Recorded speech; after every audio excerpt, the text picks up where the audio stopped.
दोस्तों, आज मैं आपको एक ऐसी वीरांगना के बारे में बताने जा रही हूँ जिसे शायद बहुत कम लोग जानते हैं और हो सकता है आपने पहली बार इसका नाम सुना हो।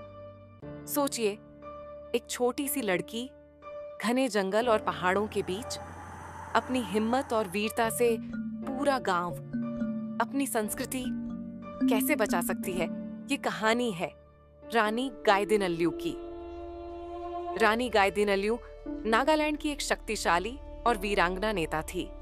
छोटी उम्र से ही उसके अंदर एक अलग ही शक्ति थी, एक आग जो कहती थी, मैं अपनी भूमि और अपनी संस्कृति के लिए कुछ भी कर सकती हूँ। रानी का जन्म 26 जनवरी 1915 को नंगको, ग्राम रांगमई, मणिपुर में हुआ था। बचपन से ही वह बड़ी स्वतंत्र और स्वाभिमानी थी। 13 साल की उम्र में उसका संपर्क हुआ नागालैंड के नेता जादोनाग से। जादोनाग मूल रूप से मणिपुर में ब्रिटिश को निकालने के प्रयास में थे, लेकिन उनकी क्रांति पूरी होने से पहले 29 अगस्त 1931 को उन्हें फांसी दी गई। जैसे जैसे रानी बड़ी होती गई, गांव के लोग उनमें एक नेता देखने लगे।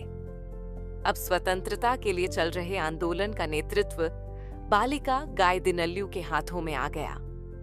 उसने गांधी जी के आंदोलन के बारे में सुना और अपने गांव के लोगों से कहा, हम सरकार को किसी प्रकार का कर नहीं देंगे।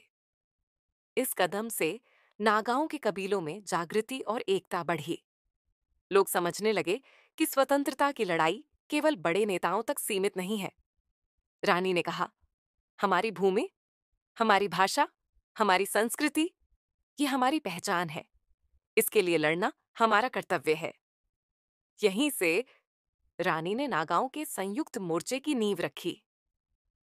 छोटी सी लड़की, लेकिन बहुत ही निर्भय और तेज, सिर्फ 4000 साथियों के साथ वह ब्रिटिश से लड़ने निकली। रानी गाइदिन्ल्यू छुप छुप कर युद्ध लड़ती और शस्त्र कौशल में निपुण थी। ब्रिटिश उसे खूंखार नेता समझते थे और गांव के लोग उसे अपनी देवी और उद्धारक मानते थे। ब्रिटिश ने उनके गांव को जला दिया, लेकिन लोगों का उत्साह कम नहीं हुआ। एक दिन साथियों के साथ रानी ने असम राइफल्स की चौकी पर खुला हमला किया।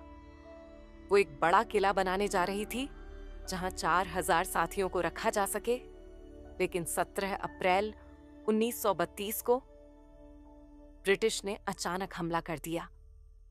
रानी को गिरफ्तार कर लिया गया और उन्होंने 14 साल जेल में बिताए। 16 साल की रानी जेल में, लेकिन उसकी रोशनी कभी बुझी नहीं। हर रात, हर पल वो अपने लोगों के लिए दुआ करती और सपनों में उन्हें आगे बढ़ने की शक्ति देती।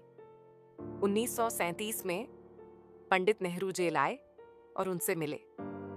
नेहरू ने कहा, तुम्हारी हिम्मत और जज्बा हम सबके लिए प्रेरणा है। 1947 में भारत आजाद हुआ और रानी जेल से बाहर आई, लेकिन उनका मिशन खत्म नहीं हुआ। अपनी जिंदगी के बाकी दिनों में रानी ने अपने लोगों की संस्कृति और शिक्षा को मजबूत किया।